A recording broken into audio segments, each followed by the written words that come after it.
Muy bien. Las concupiscencias. No se asusten, hermanos. Eso es como cuando usted va al médico y le dice, usted tiene un zoológico en su intestino. Tiene desde animalitos pequeños hasta grandes fieras allá adentro. Y usted dice, que yo tengo lombrices, que yo tengo esas cosas. No. Y entonces el médico le manda los antiparasitarios y dice, pero a mí, eso es para los muchachos, para los niños, a mí. Me di cuenta en estos días que están vacunando a los adultos con la triple viral, ¿no? La vacuna triple viral, cuando los adultos van a visitar a los niños recién nacidos, en algunos lugares les dice, si usted no tiene la vacuna de la triple viral, usted no puede entrar a ver al niño. ¿Ya? Hay cosas, hermanos, que nosotros decimos, pero eso ya no está para mí. Eso nada tiene que ver conmigo. Y sí, tenemos esas cosas. Nosotros, aunque estemos en la iglesia, somos generadores de condiciones concupiscentes todo el tiempo. Solo que ellas, estando allí, son inocuas mientras nosotros les tengamos el control superior, ¿ya? El control superior, que nosotros podamos conseguir que esa avidez de una determinada cosa, el hambre de algo, el deseo fervoroso por algo, nosotros lo mantengamos sometido al régimen de nuestra manera de vivir establecida en el orden de Dios, en la disciplina de Dios, construyendo nuestro crecimiento hacia el objetivo definitivo de los hijos de Dios para alcanzar la meta del llamamiento que Dios nos hizo. Y, por tanto, no permitiendo que esas fuerzas se desborden, hermanos, se salgan de cauce, perdamos el control sobre ellas, porque en ese momento esa condición de deseo intenso se convierte en una cosa maligna y destructiva. Que usted quiera tener un carro no es malo. Que usted quiera tener un carro no es malo. Pero si tener un carro se vuelve una cosa más importante que el vivir obedeciendo a Dios, y entonces se expone a meterse en cosas, en negocios o en planes en donde su ubicación moral y espiritual entra en conflicto, y usted no le importa porque el deseo del carro es más grande que su interés de serle fiel a Dios. Llega ese momento, entonces aparece una concupiscencia que lo va a conducir al pecado, y el pecado va a ser su efecto dañino. Es decir, tener deseo de un carro dentro del régimen de la mentalidad de un cristiano que somete toda su vida a la obediencia a Dios, eso está muy bien, ¿ya? De modo que el querer tener el carro no es más grande que el deseo de ser un creyente fiel a Dios. Y usted podrá querer mucho el carro, pero si eso entra en conflicto con su vida cristiana, usted dice, bueno, renuncio a tener el carro por mantenerme fiel a Dios. Ese paso es el complicado. Y es allí donde la estructura nuestra se deja ver. Es allí donde el elemento pasión, el elemento instinto, el elemento deseo se vuelve una fuerza dominante y nada de lo que yo tengo como valor superior, como estructura de vida en mi fe cristiana, nada de eso es suficientemente fuerte para detener los impulsos. Y puede ser que tener el carro no se vea una cosa escandalosa y fea, pero en el momento en que eso generó su crisis espiritual, ese carro es su maldición, ese carro es su desgracia. Y alrededor del carro van surgiendo otras cosas, porque hermano, todo viene conexo. Esas cosas no son sueltas, se van sumando elementos y se van sumando a factores concupiscentes que van haciéndonos cada vez más desubicados y cada vez menos convencidos de los valores de la verdadera vida cristiana. A su tiempo le vamos a dedicar un espacio a eso que Pablo menciona como raíz de todos los males, ¿no? El amor al dinero. El amor al dinero es un problema cultural serio, entendiendo que el dinero no se ama. Cristianamente hablando, usted no puede darle al dinero la gabela de su afecto. Si usted le suelta su afecto al dinero, el dinero le desbarata la vida aunque nunca lo consiga.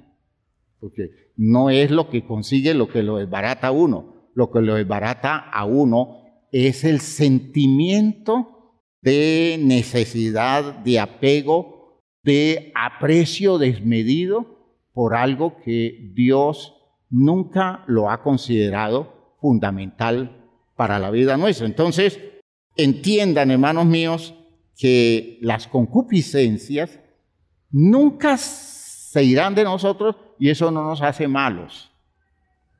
Porque concupiscencia es un deseo muy fuerte por algo, ¿ya? Es un anhelo de algo y nosotros somos seres de anhelos, ¿ya?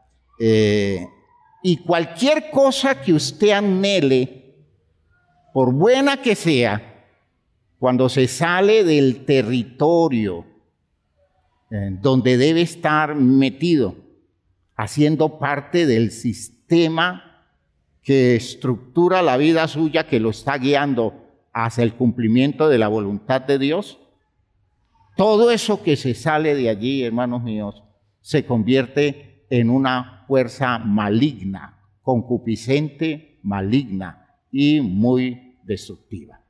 ¿Ya? Por tanto, no plantee, porque por allí he escuchado comentarios que se están haciendo, no plantee la idea de que entonces debemos dejar de ser seres humanos, porque debemos dejar de desear, debemos dejar de querer, debemos dejar de anhelar, conseguir determinadas cosas. Hermanos, eso no es cierto, de eso no estoy hablando. La cosa es que yo debo todo eso someterlo al régimen de Dios y no dejar que la divagación de mi corazón me saque del territorio de la voluntad de Dios. Recuerdan el Salmo 95 que hemos citado muchas veces, ¿no? Cuando Dios dice, es que yo estuve disgustado con este pueblo 40 años, porque dije yo, expresa Dios, este pueblo es un pueblo que divaga en su corazón, ¿no? Divaga, es decir, está metido en una elaboración de vida alrededor de los anhelos de su corazón y no han conocido mis caminos. Oigan bien, no han conocido mis caminos. Se dedicaron a proyectar sus vidas alrededor de sus anhelos, alrededor de sus planes, alrededor de sus deseos, de sus propósitos, aún más alrededor de los impulsos que daban sus instintos, porque hay mucha gente así. Pero nunca le dedicaron tiempo a conocer mis caminos, a conocer los criterios míos y a someterse al régimen de mis criterios, al régimen de mis principios. ¿Me están oyendo bien? ¿Por qué? Porque nunca le dieron importancia y creyeron que los deseos de su corazón eran más definitivos para ellos que mis planes, mis propósitos y mis razones en la construcción de la vida de ellos según mi voluntad. ¿Ve? Entonces, cuando eso sucede así, hay disgusto de Dios. Dice, pero este pueblo, ¿qué puedo hacer por él si todo lo que hace es divagar en los deseos de su corazón? Es por eso que insistimos en el texto de la segunda carta a los Corintios de esas armas de nuestra milicia. ¿Se acuerdan? Segunda a los Corintios 10. Segunda a los Corintios 10. Las armas de nuestra milicia, dice él, no son carnales, dice Pablo, sino poderosas en Dios para la destrucción de fortalezas, derribando argumentos y toda altivez que se levanta contra el conocimiento de Dios. Todo eso se derriba. Si yo conozco a Dios a la luz de la revelación, con criterios tan definidos como los que, por ejemplo, en la iglesia se me enseñan, de hecho, yo debo someter a eso todos mis pensamientos, todos mis planes, todos mis deseos, ¿ya? Derribando argumentos y toda altivez que se levanta contra el conocimiento de Dios y llevando cautivo todo pensamiento a la obediencia a Cristo. ¿Ya?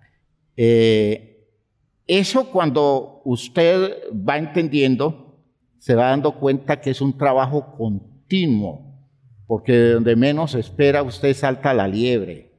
Es decir, en un momento dado usted está muy confiado y de pronto aparece una fuerza oculta, concupiscente en usted, motivada por algo que ve, motivada por algo que escucha, motivada por algo que usted lee.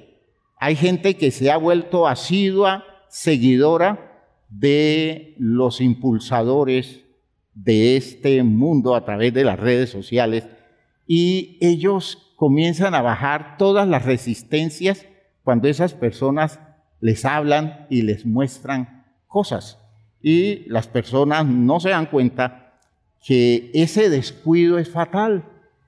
Uno a todo el mundo no le puede estar escuchando razones, sino que uno tiene que sopesar todo lo que escucha, todo lo que ve, todo lo que siente, todos los impulsos que le despierta el mundo que lo está tocando y lo está motivando desde las profundidades de la vida. todo eso usted tiene que meterlo en cintura precisamente porque usted está construyendo la estructura de una persona que está creciendo hacia el hombre adulto que Dios está desarrollando, y no el mal se entrega bajo el poder del mal, que usando las concupiscencias y otras cosas tira hacia abajo, hacia lo animal, lo que en términos de Santiago se identifica como carnal, animal y diabólico, hablando de la sabiduría de este mundo, de las habilidades de la gente de este mundo. Esas habilidades son animales, son carnales, son diabólicas, es decir, son malas. Y todo eso porque nunca sometió esos impulsos al régimen de la obediencia a Dios. Entiendan entonces que las concupiscencias presionan desde el interior de la persona y continuamente están despertando en nosotros intereses. Escuchen bien. Eso continuamente están despertando intereses.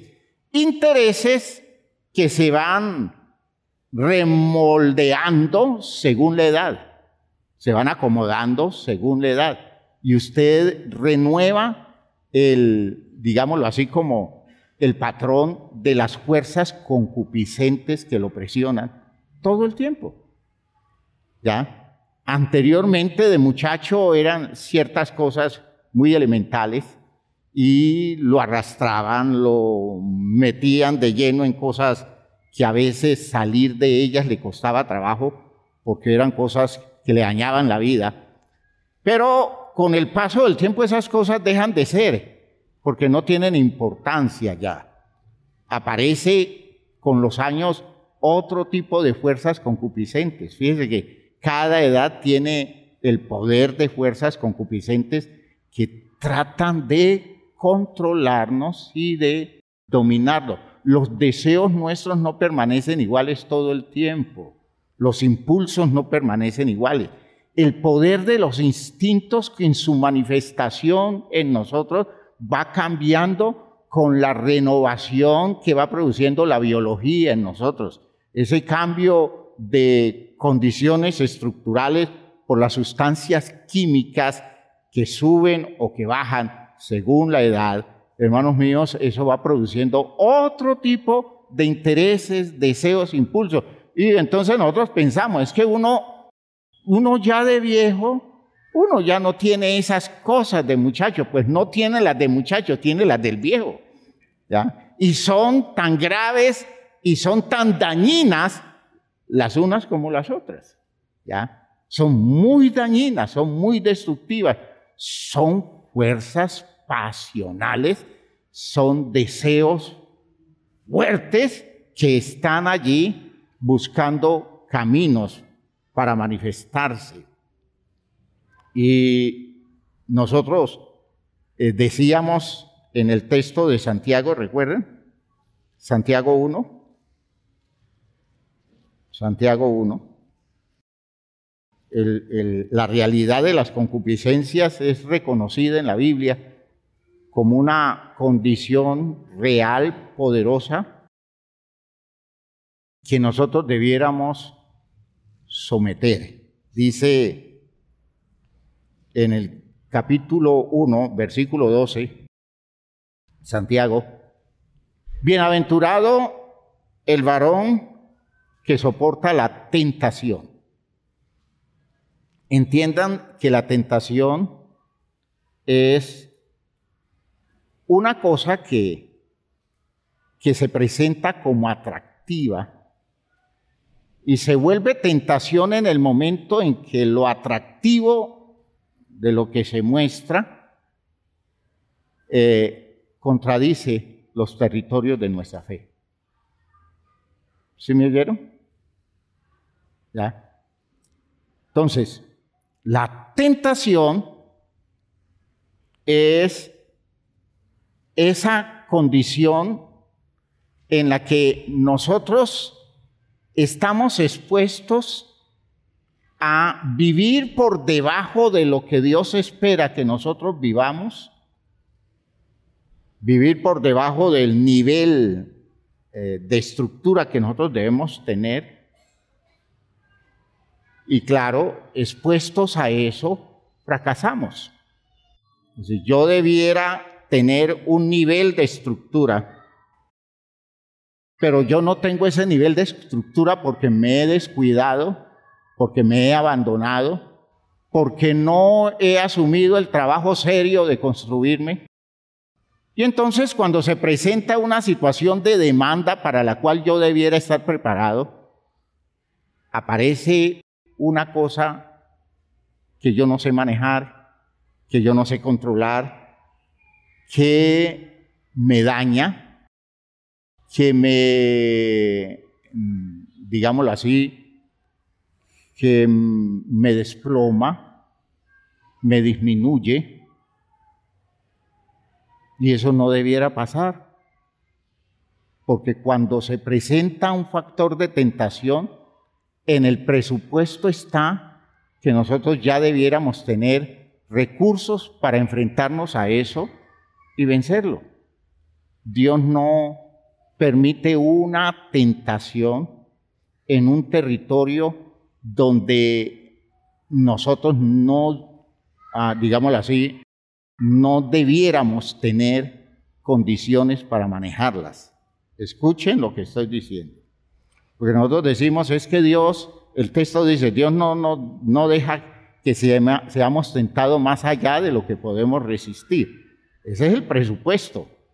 Pero yo pude vivir tan distraído, yo pude estar tan desubicado a lo largo del tiempo, que mi formación, mi maduración para enfrentar situaciones de la vida no se dio en el ideal o en lo mínimo básico, pues, que debió darse. Y cuando se presenta la situación que para mi edad, para mi estructura, yo debiera tener recursos para vencerla, llega y me desbarata.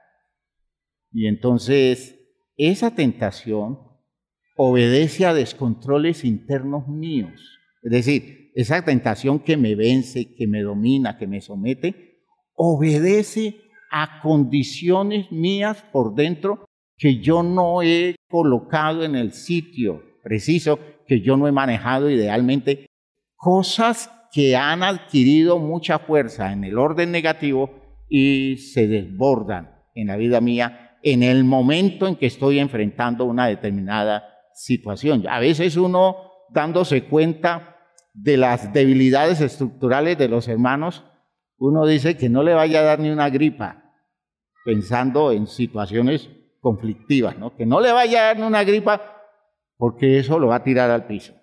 Y cuando digo gripa es una situación de demanda, de exigencia, ¿ya? Se supone que a uno le da la gripa y la gripa debe salir fortalecido, ¿no?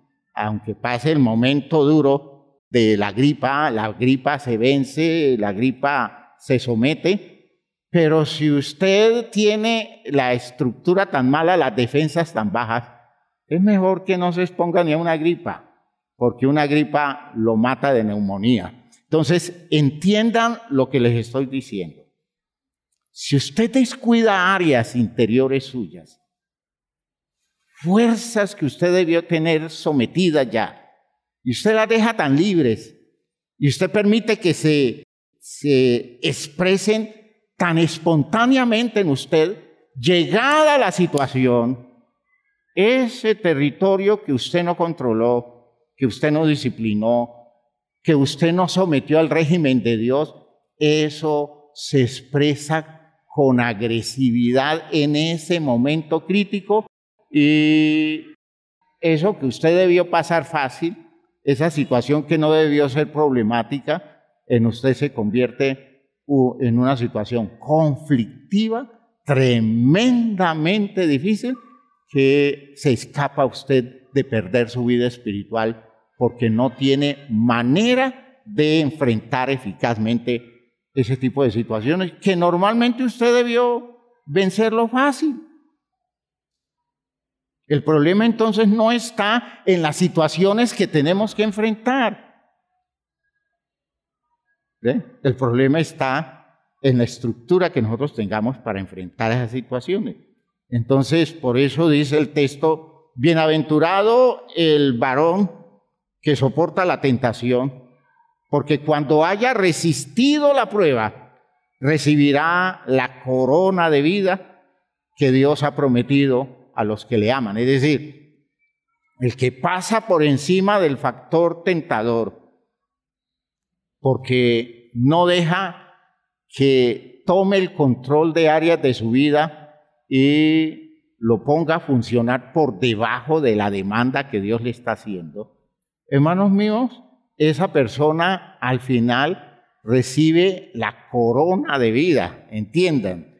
La corona de vida significa el derecho a seguir adelante en el presupuesto de Dios para alcanzar metas superiores. Si usted vence un territorio de la vida, Dios le abre la puerta para entrar a otro nivel.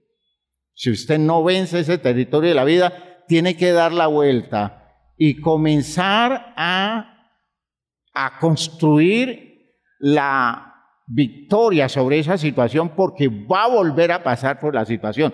Nosotros no continuamos adelante hasta que no vencemos las situaciones que tenemos que vencer. Y como Israel en el desierto, podemos quedarnos dando vueltas alrededor de una sola situación que nunca superamos, porque nunca nos trabajamos la vida para dar la medida en ese momento en que la crisis se presenta con las características y volvemos a caer en lo mismo porque nunca hemos hecho el trabajo de fondo. Fuerzas concupiscentes que nunca se sometieron y se manifestaron agresivamente en el momento crítico y terminamos nosotros destrozados por condiciones que no debieron ser factores tan graves y tan destructivos.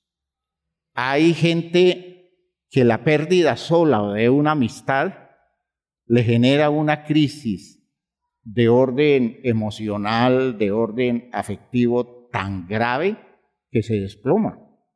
Se desploma. Y no es una amistad, digamos, de valor definitivo, sino todas las elaboraciones que desde el interior de esa persona, ese interior mal trabajado, comienza a hacer explicaciones, justificaciones, interpretaciones, y todo lo que hace es enredarse la vida tratando de entender lo que pasó, y cada explicación que se da pone a la persona en peores condiciones cada vez.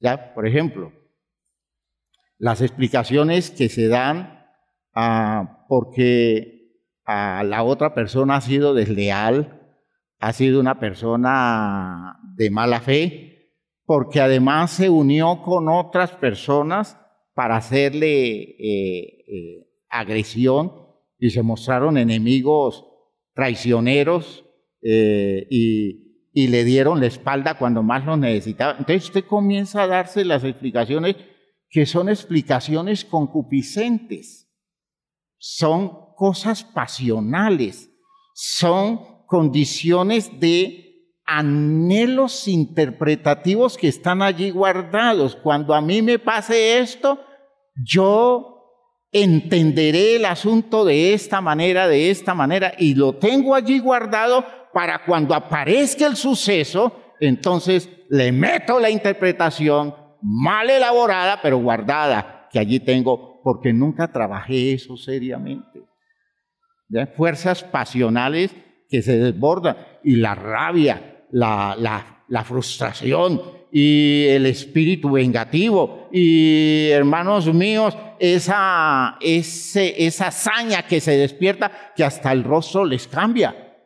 Uno les ve la cara, uno dice, oiga, esta persona tiene un rostro que deja ver su mala disposición, deja ver su ira, deja ver su intención perversa en relación con las situaciones que está viviendo.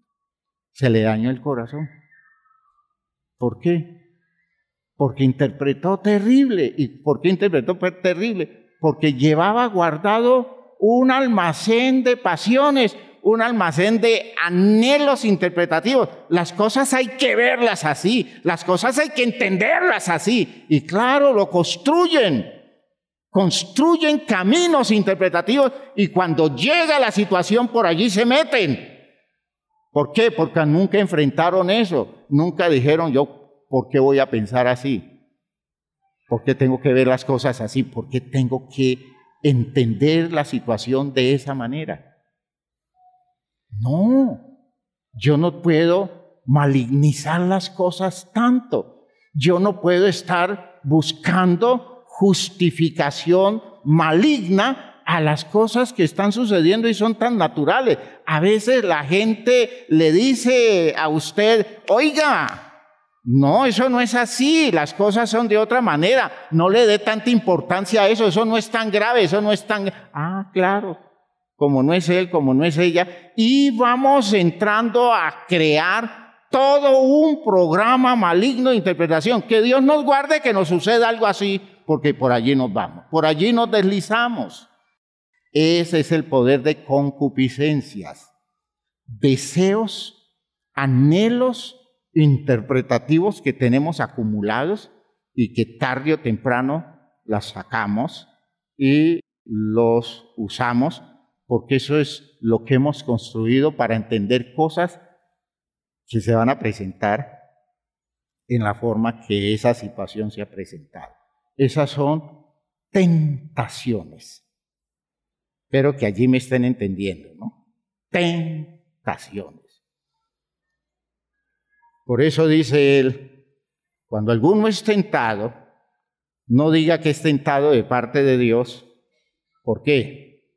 Porque Dios, primero, no puede ser tentado por el mal. ¿Cómo puede Dios imaginarse algo malo para hacernos a nosotros?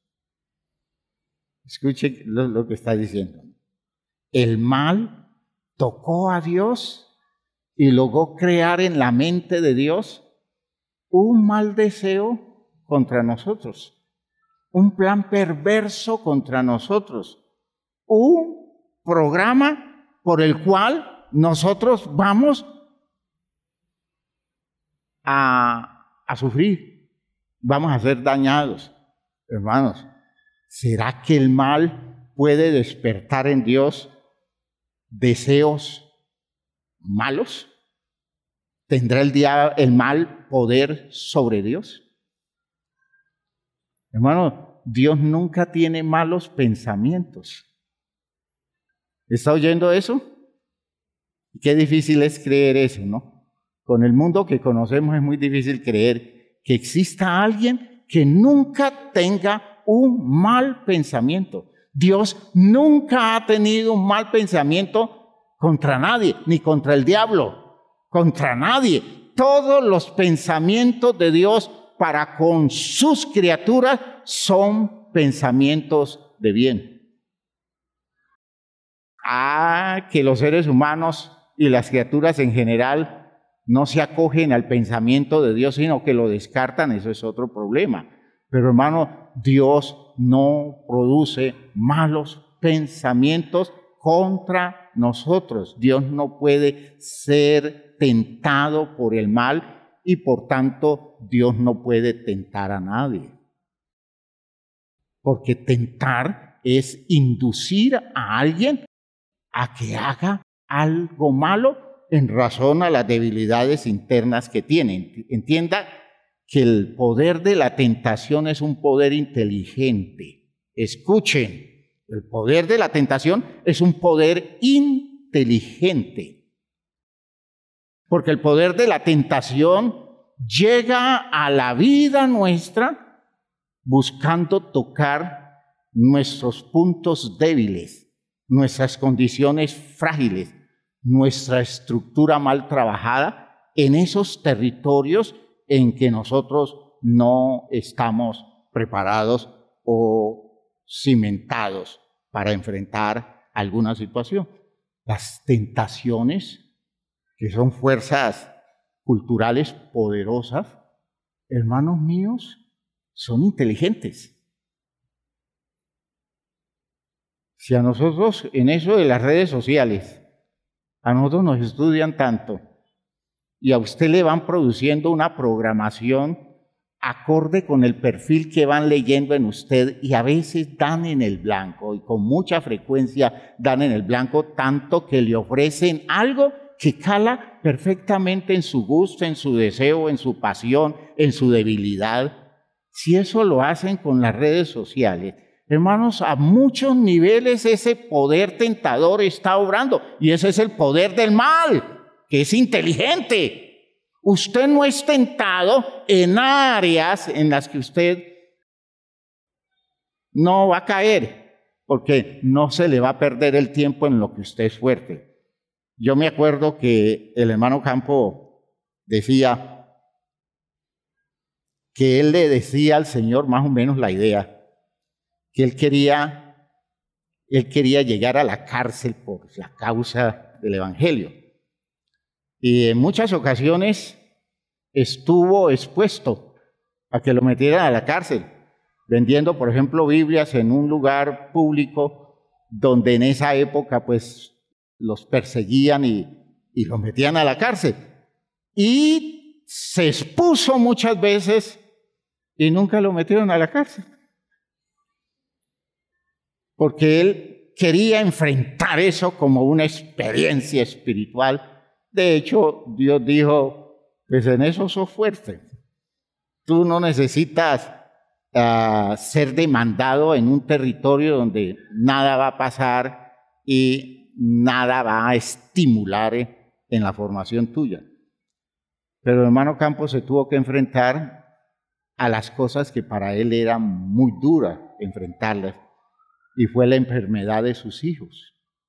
Las condiciones clínicas, él mismo declaraba que esa situación de la hemofilia de sus hijos varones era una situación que para él era una cosa muy difícil de manejar, que a veces tener que salir a una actividad en otro lugar y dejar a sus hijos en medio del dolor y en el quebrantamiento de su hemofilia, en una época en que todavía no habían los recursos que hoy existen y son mucho mejores que lo que se daba en aquel entonces, que se daba a través de transfusiones de sangre, en muchos casos transfusiones de plaquetas, pero no habían los crioprecipitados que hoy se están usando en el manejo de la hemofilia, y cada vez más elaborados y más limpios que antes. Lo cierto es que se le tocó la fibra que más le dolía y tuvo que enfrentar esa experiencia dura, y la tuvo que enfrentar y elaborar una respuesta cristiana, una respuesta espiritual, para que su estructura no se venciera alrededor de una situación que le tocaba sus fibras íntimas, su amor, sus sentimientos especiales por sus hijos.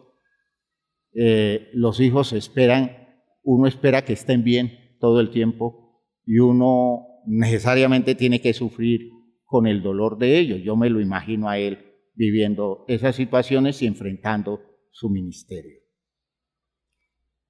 No es lo que uno quiere, es lo que la vida lo coloca, y es como si la vida nos estudiara, ¿ya? Como si la vida nos estudiara. Si hubiera una persona en la programación del mundo, en la programación de las circunstancias en el mundo, que estuviera pendiente de por dónde van nuestras flaquezas para colocarnos de frente a ellas y convertirlas en factores de tentación, para ver si por allí nos desplomamos, esperando Dios que nosotros, en cambio de desplomarnos, lo miremos a Él para Él hacernos más fuertes cada vez.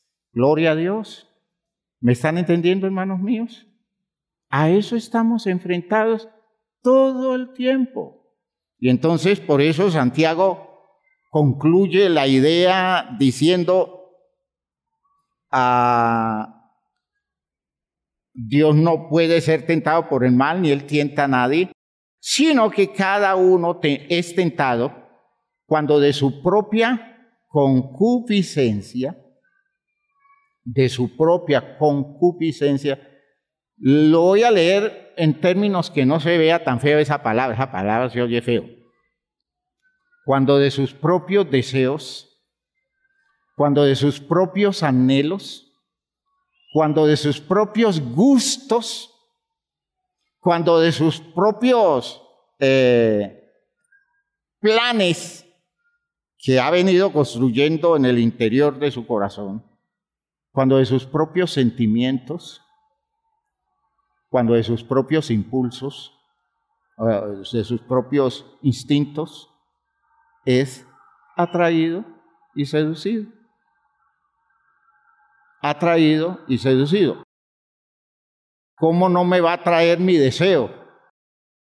¿Cómo no me va a atraer las cosas que a mí me gustan? ¿Ya? ¿Cómo no van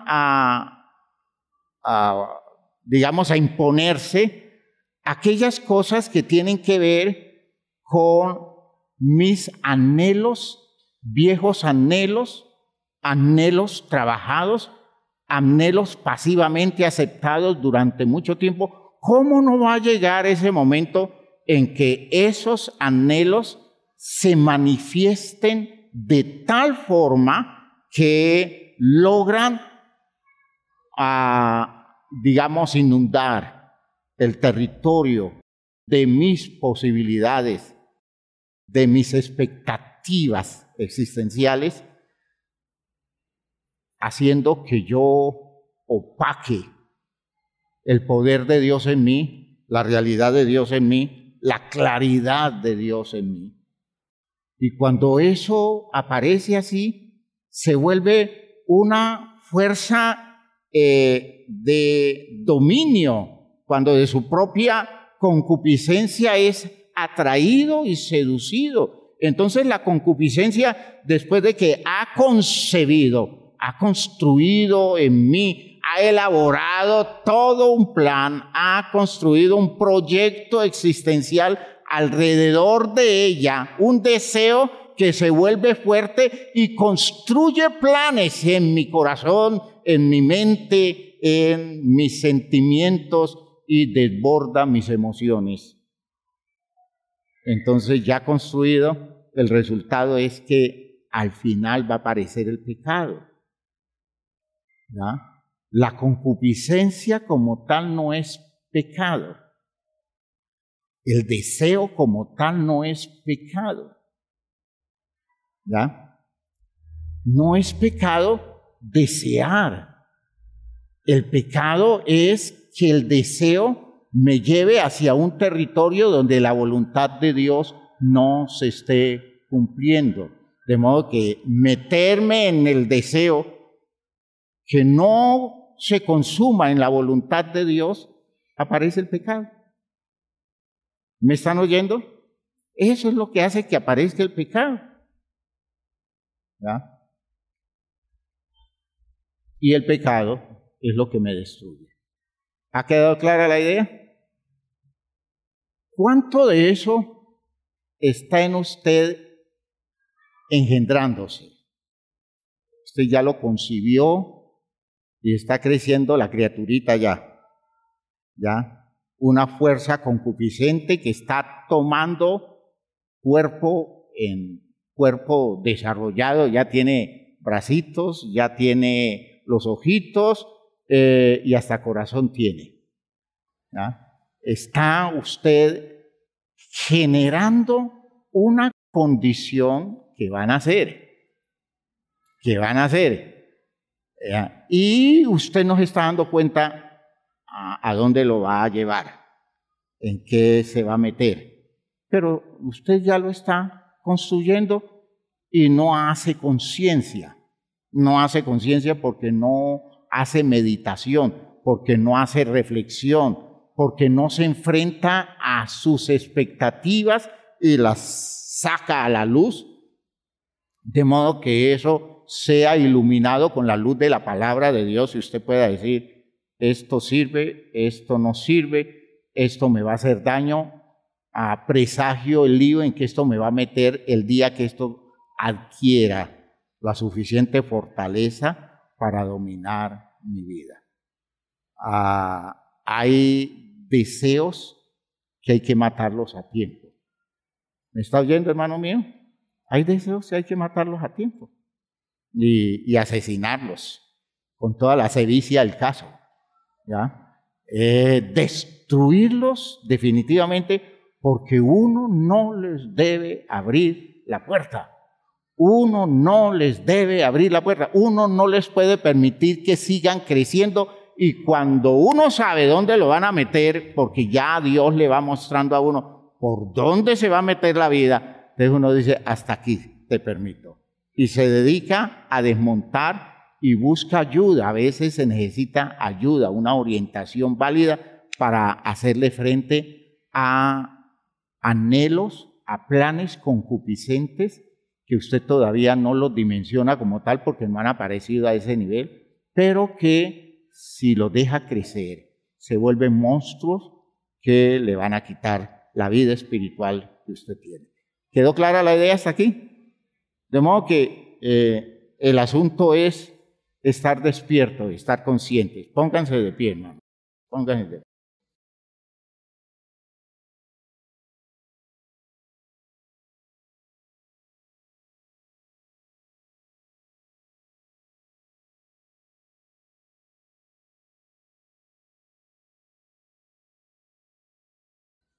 En muchas ocasiones, en ese tipo de anhelos que los hermanos me han presentado, yo les digo, piense, ¿qué va a lograr usted con esto? Piénsele, ¿qué es lo máximo que usted logra con esto? Y cuando usted logre eso, ¿en dónde va a estar ubicado usted pensando en la demanda que esto le va a hacer a su vida? Por ejemplo, cuando el muchacho me dice, pastor, yo diera mi vida por casarme con esa muchacha, y se vuelven fuerzas pasionales muy fuertes, cosas muy agresivas en la vida de la persona, y uno le dice, el día que usted se case con ella, ¿usted ha pensado cómo va a ser la vida suya al lado de ella? Si usted sabe que ella es así, si usted sabe los rasgos de su personalidad de esta forma, ¿cómo va a vivir usted al lado de esa persona con las características suyas? ¿Por qué quiere meterse en un infierno? Porque simplemente anhela fervientemente que sea ella su esposa. ¿Por qué no se dedica a trabajar ese deseo y lo somete al régimen de Dios? Porque cuando el régimen de Dios tome el control de ese deseo, el régimen de Dios lo va a hacer añicos, porque no resistirá en lo mínimo la demanda de Dios en relación con la vida suya, y entonces usted sentirá, porque eso será un sentir suyo, que eso no tiene sentido, que eso estuvo muy loco de parte suya, porque eso no tiene sentido en su ubicación cristiana, en su ubicación de creyente. Someta eso a Dios, porque su deseo, que ahora es inocente, mañana será su infierno. Por favor, detenga eso. Y créame, hermanos míos, eso se presagia, eso se vislumbra, ¿verdad? Una concupiscencia que comienza a crecer y comienza a tomar el dominio sobre las personas, ¿verdad? Y comienza a tomar territorio de la persona y reducir la persona. Vamos a orar a Dios, a decirle, Señor, guárdame, Señor, guárdame. Cuando en la oración Jesús nos dice, díganle al Padre, guárdame del mal, ¿ya? Líbrame del mal.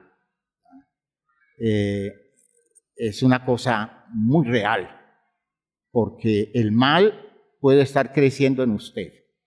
Que Dios le dé la sabiduría para identificarlo y comenzar a resistirlo y a sacarlo de su vida. ¿Está claro, hermano? Padre eterno, gracias te damos por esto que nos has dado, Señor. Esto que estás abriendo ante nuestros ojos, estás despertando en nosotros como claridad, como visión, como entendimiento, que nos está llevando, Señor, a descubrir la dimensión terrible de condiciones malas que pueden estar afectando nuestra existencia. En el nombre de Jesucristo, te presento la vida de tu pueblo, Señor, las condiciones de tu iglesia. Bendice a tu iglesia, Señor, de esa forma maravillosa en la que nosotros, como creyentes, debemos estar todo el tiempo pendientes, Señor, de todas nuestras debilidades y de todas nuestras flaquezas, de todas esas fuerzas que operan en nosotros, tomando el control de nuestra vida y descompensando nuestra existencia, desviándonos del objetivo, de lo trascendente hacia donde Dios quiere tirar, elevar nuestra vida. Oh Dios de la gloria, ayúdanos entonces a entender estas fuerzas concupiscentes, a descubrirlas, Señor, y a ponerlas en cintura, a reducirlas en sus condiciones para que nunca adquieran esa estructura que hagan en nosotros poner en riesgo nuestra dimensión de hijos tuyos. En el nombre de Jesucristo el Señor. Amén, amén, amén. Hermanos, que Dios nos ayude enormemente